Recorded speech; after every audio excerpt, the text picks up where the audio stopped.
They said getting started was the hardest part, but no one told you how hard it is to scale a custom service business. It's time for your team to step up, but your clients want you. Discover how to scale to 7 figures and beyond by freeing up time and getting your team to run whole parts of the company so you can focus on scaling profits. This is the Hands-Off CEO with Mandi Ellefson. Hello, you got Mandi Ellefson here, your host of the Hands-Off CEO podcast. I am not so thrilled. I'm a little bit anxious and hesitant to share with you today what I'm going to be sharing with you because this is an important topic. A lot of people have challenged with this, but I'm a little bit uncomfortable talking about it if I'm going to be honest with you. And for me to really talk about this from any place of knowing, I have to share with you my own experience with this. One of my colleagues kind of put me up to this a little bit. We were having this conversation. I told her this story about like how I got into this work. And she's like, you have to tell this story on your podcast. I'm just like, I don't know if I want to. So I'm sharing this today with excitement, with a little bit of hesitation. But at the same time, the times when I have shared this story with clients and with just audiences in different places, it seems to have hit home for a few people. So I am hoping that at least a few people listening to this today will get something out of it that will maybe change their life, change their business. So the topic today, epic burnout, how to prevent, deal with, and overcome epic burnout. And I'm going to give you the behind the scenes look at how I really screwed things up in my life and my business. For a short amount of time, I got things back on track in a short measure after that, but I did have a moment there where things kind of sucked. And it was kind of the worst possible time in my life. And there's the whole point to it. It's not just about me sharing this long story. I'll get to the point of how this relates to you, how this relates to your business, and how you can actually turn challenges in your business like burnout, like exhaustion, like hitting the wall and hitting your capacity, how to turn that into profits in your business. So let's get into it. So my question for you, have you ever reached burnout in your business? I'll tell you what. If you haven't reached burnout in your business, you haven't been in business very long because it's just kind of a natural part of being a business owner, and it's a natural part of your progression. Here's the thing is that you might have experienced this, that people who aren't business owners, who might be interacting with you in your life, don't quite get it, don't quite get what it's all about, and maybe aren't quite as understanding. But I want to just, first of all, take out any shame here because just about all entrepreneurs who get to some level of success have reached burnout at least one time in their life, or one time in the life of their business, rather. So I want to talk about what kind of happened for me and how I got out of it. So I reached an epic level proportion of burnout in my first business. And it actually was what led me to starting the Hands-Off CEO. That is why it's relevant. But one of the reasons why it's relevant for a few reasons. Here's what happened. There I was. My husband's in this graduate medical program, very intensive. And I pretty much was required to hold down the fort. I had a 4-year-old. I was pregnant with my second child, and we're talking like 8 months pregnant. My business was growing quickly, and I had more work than I'd ever had in the past. And we had gotten to a place in the business where I was really excited about, but at the same time, the timing wasn't so great because I was having a baby shortly there. I had all these projects piling up with clients that weren't getting me back the work to be able to complete their project. And I just really needed to complete their project so that I could have those done off my plate and really just enjoy my maternity leave. My visions of having a little bit of time before the baby was born did not quite happen the way I was hoping. So here I was trying to complete these projects. And like I said, clients weren't getting back to me. They weren't cooperating like I was hoping they would. I had contractors, staff that I was working with that, I'd worked with them for a number of months and I'd really trusted them. They just dropped off the face of the earth. And it was just a stressful time where I was sitting here wading through knee deep in code, trying to figure out how to do this. It was way beyond my ability as a coder at the time. I was more of a designer branding specialist. But here I was thrown into the thick of it because, I'd already had somebody kind of screw me once, and I just didn't have the time to find somebody else to figure this all out. So I was thrown into it trying to figure this all out. I finally got it all done, but it was a couple weeks there where it was really rough. And this was all at the same time with this personal stuff that was pretty taxing. So got it all wrapped up, and man, I was just spent. My mother-in-law came. I've never shared this publicly like this. I don't believe, but like my mother-in-law came to like take care of our family and me, and I was about to have a baby, and I just kind of laid there on my bed and just kind of like vegged out on Netflix for a little while just to like kind of clear my brain. It was kind of pathetic looking back at it. I had just burnt out so badly. It was just really rough, and I felt like quite a failure at this moment, actually, because the previous business that I was a manager for, I had been able to work it out. I had been able to work it out so this company could run without me, and so that I could be squeezing money out of this business in a way that the owners just like backed off, let me do my own thing. And I had been able to be at this level of success in my last position, managing someone else's company. And I felt like I had these skills on how to make a company really run without me and have this passive ability that I so badly needed right then in my business when my family could have used the extra income. But I also really needed that time with my family. The time was much more important. So I did take off a good amount of maternity time while I was overcoming burnout. It ended up turning out good, and I got some good quality time with my girls and with my husband. But I had put my family through a lot of stress. I put myself through a lot of stress. In fact, what had actually happened is that like my body was actually shutting down. And maybe if you've experienced burnout on some level, like maybe you've experienced like something happen where maybe you get sick in some way. Maybe your shoulder is like giving you trouble and you need to get something fixed on that. But sometimes our body will actually manifest some craziness to really let us know, okay, slow down, stop. What you're doing is not good. And that was happening for me. I had an overuse issue in both of my arms. It was extremely painful. At one point, I wasn't actually able to open up a doorknob. There were times where it was difficult for me to put on clothing by myself. And it wasn't something that happened for a long time. But what did happen is that I was worried that I had caused long-term damage to my arms through this overuse injury. And I thought maybe I'd have to get surgery. Luckily, I found a really great acupuncturist who fixed me up. And I got back to full health, and I've never had any problems with it since. But that was thousands of dollars worth of costly treatments. And it was just a rough time, right? And I looked at this and I knew I had caused it. So when I looked at this, I didn't really see it as the gift that it really was. And when you have a burnout situation like this, or some like massive breakdown in your business in some other form, you know what really is helpful is to look at what is the gift. What is there for me to learn from this experience? And looking back on it, I now know that there were a lot of things for me to learn from it. First of all, this big epic breakdown was what really brought me to a huge breakthrough. And what I really learned was, well, first of all, balance. That's an obvious one. There were some things that just got out of balance there. And what I really learned, it's taken me some years to really learn this, but what was really out of alignment was adding more value. I needed to add more value so that I could charge more. And I was stuck in the situation that I was at because I wasn't adding enough value to clients to charge more for my work.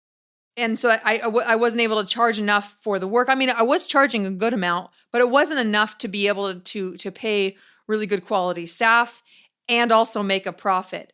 And at this moment, I just felt really stuck and trapped in this business that I had. And I knew that the business model was broken. Somehow I didn't quite understand what it was.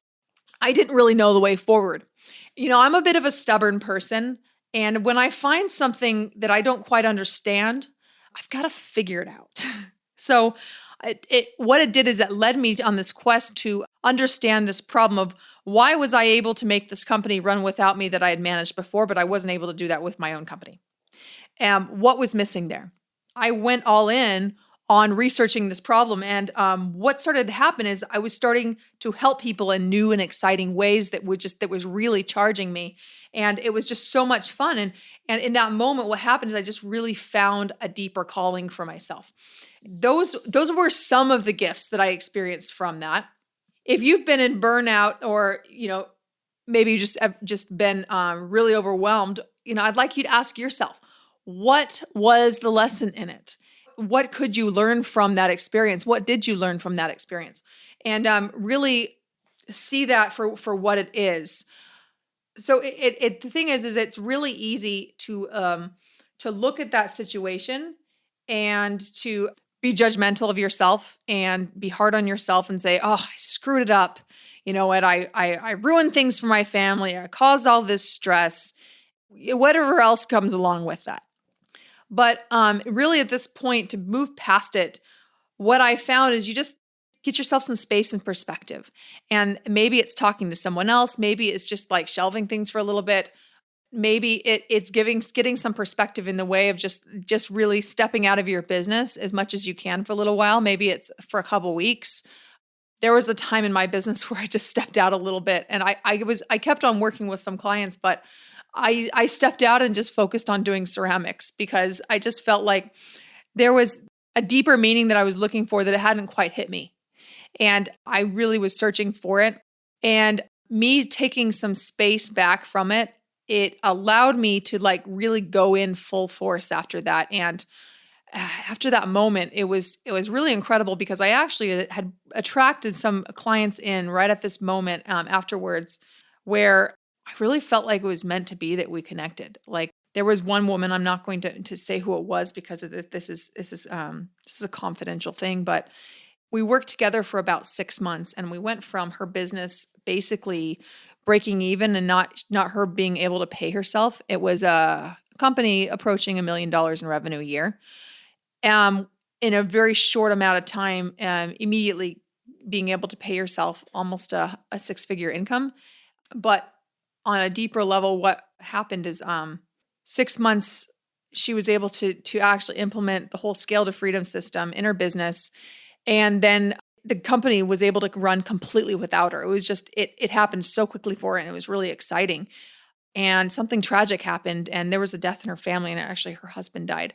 And this is an uncomfortable thing for me to share and to talk about. I'm going to be honest with you because I really don't want to use this story as a way to just promote my business using her sad story. So I just share this story with a little bit of hesitation. I'm going to be honest with you. But what was able to happen as a result of this is that her business was able to run completely without her. The last time I had talked to her about it was about like 9 or 10 months. Her company had run almost an entire year completely without her. And the great thing about it is what she actually told me that they had been stockpiling more cash in the business than ever before. So their business had become better than ever. And I don't know that I would have been able to be in this place to help her if I wouldn't have given myself a little bit of space from a bit of some burnout that I was having at the moment. So what I share that is, for me, it was taking a little bit more time and stepping back from my business, maybe a little longer than some other people have the ability to. And so I'm not necessarily saying you should do it in the same way that I did, but that's just what I did. That's just what I needed at the time. But what it did is it allowed me to really step into a whole new calling, a whole new level of supporting clients in my business and being able to support people who I felt really needed my support. And she had her own level of like epic breakdown too. But the great thing about it was that because she had put the pieces in place in her business so that it could really run without her, she actually had that space to deal with it and to be there for her kids. And that's the power when you have a company that can really sustain itself and run without the owner to some extent. So I want to get back to this the real reason and a very common cause of burnout for service-based businesses. This was actually what the cause was of my burnout. Looking back on it and knowing what I do know now from working with dozens of service-based business owners, and really understanding the real root cause of what is behind the burnout. And so the most common reason for burnout is actually an unbalanced output for what you put in. So you're putting in a whole lot more and not getting quite enough back. So like an unbalanced amount of effort and return. This has got to correct itself at some point. And it can be a really stressful place, and it just can feel like it's just not quite worth it. Even if your business is bringing in a nice income for you, if you feel like you're putting in a ton of work and effort and not reaching the goals that you want to for that amount of effort, it's one of those perfect disasters brewing, and it could definitely lead to burnout if it's gone unchecked. So the solution is to increase your take-home profit relative to the time that you actually work. So increase the profit for every hour that you work. Easy, right? Okay. There's two ways that you can do that. So first of all, I've talked about it before, adding more value, and more value allows you to bring in more money. You can charge more for your services. You solve a bigger problem that's worth more money, then it's easy for someone to pay you more to provide the solution. So that's number one way, is more value. And the other one is to just deliver it more efficiently, requiring less hours to provide the same outcomes for your clients or better. What I find usually with the clients that I work with is actually as we deliver more efficiently and increase profit per project, what actually happens is as the hours reduce, the quality actually reduces too, because where we find all these areas where things are inefficient and when done a better way can actually get a better result for their client. So what if you could actually increase your profit, deliver things more efficiently, less time, and deliver better outcomes? Sounds a little too good to be true, doesn't it? I get it. It probably does. So those are two things that you can do to increase your take-home profit relative to your workload. So that is a big reason for burnout. The solution to it is actually relatively simple. Another common cause for burnout can just be operating in the exhaustion zone just a little bit too long. And this is an area where I see my clients really start to get worn out a little bit when they first come to work with me, is they're in this place where there is way too much work to do for the amount of hours that they have. And there's all sorts of ways that you can solve this and fix it. The first one, obviously, is to fix the profit per hour that you're working, and that makes you well on your way to fixing this. But the other issue is scaling too far past your capacity. And so what do I mean by that? There is a line where you hit your capacity. Now, in order to scale your business, you actually have to lean into that capacity and grow past it. So you have to sell past your capacity zone and into what I call the sweat zone. Now, the sweat zone is where you are uncomfortable, where you're starting to stress your systems. Now, I'm saying stress your systems as far as like, okay, these are opportunities for us to improve these processes, and now it's going to allow us to increase our capacity and serve more clients with the same amount of time and input. So that's the sweat zone, and that's the great place that you want to be in for when you're scaling your company. Now, where you are in danger is when you start moving towards what I call the stress zone. And once you move into the stress zone, that's the danger zone. That's definitely the area where you start going into burnout. It's also the area where all hell breaks loose in your business and clients start really getting bad results. It's where you start wondering, why the hell are you still running this business, maybe, in those moments of pure frustration. Hopefully they're not very long moments, but being in that stress zone is pretty rough. You want to be growing past your capacity into the sweat zone, but not the stress zone. So here's the thing about the stress zone, though. The difference between the sweat zone and the stress zone is actually a lot of it can be mindset. The whole goal is to keep on moving the line for your sweat zone, keep pushing it further and further towards the stress zone. And what's really happening is that the stress zone gets further and further away as you're building out the capacity. So your capacity is increasing as you're gently pushing against it. So I'm not saying you do this at the expense of your clients. Absolutely not.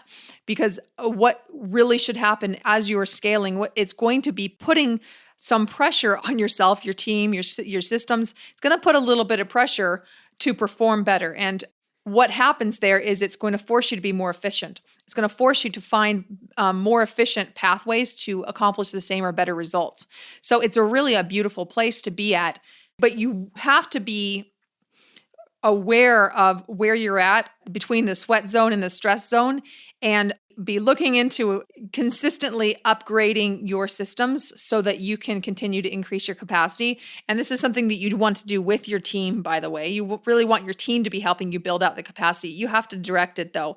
A big mistake that I see is just you hiring operations staff and you just kind of dumping this on them and saying, all right, figure it out. And then they're just shocked that it doesn't work out. But then on the other end of the spectrum, it's like not letting go of anything and having to like own it all yourself. So like there needs to be some kind of happy medium where you can empower your team to own it, but at the same time giving them the support to actually own it. Again, a big challenge that can lead to being overly exhausted and burnt out is to push too far into the stress zone. So we want to stay in the sweat zone and avoid the stress zone. And as you're approaching this stress zone, look at what's there. Look what's really holding you back. And a lot of times it's like a mindset type of thing that needs to be shifted. And this is definitely something that I've experienced where, you hit up against capacity and, you want to serve more clients, but at the same time, you really want to make sure that you are doing well by your current clients. But what happens is as you move into the sweat zone, I've discovered is that you uncover all these ways to be better and to serve your clients in new and exciting ways. So that's one of the things that excites me about growing past my own capacity and doing it in a way where it is of service to my clients instead of it being a real downer. Because who here has been a client of a company where it's very clear that they're moving way past their capacity, way past the sweat zone, they're highly in stress zone, and your company is bearing the brunt of that. I most certainly have been a client of one of those companies, and I've seen a whole lot of companies being doing that, particularly in the B2B space with like marketing and lead generation type of services. These are big offenders.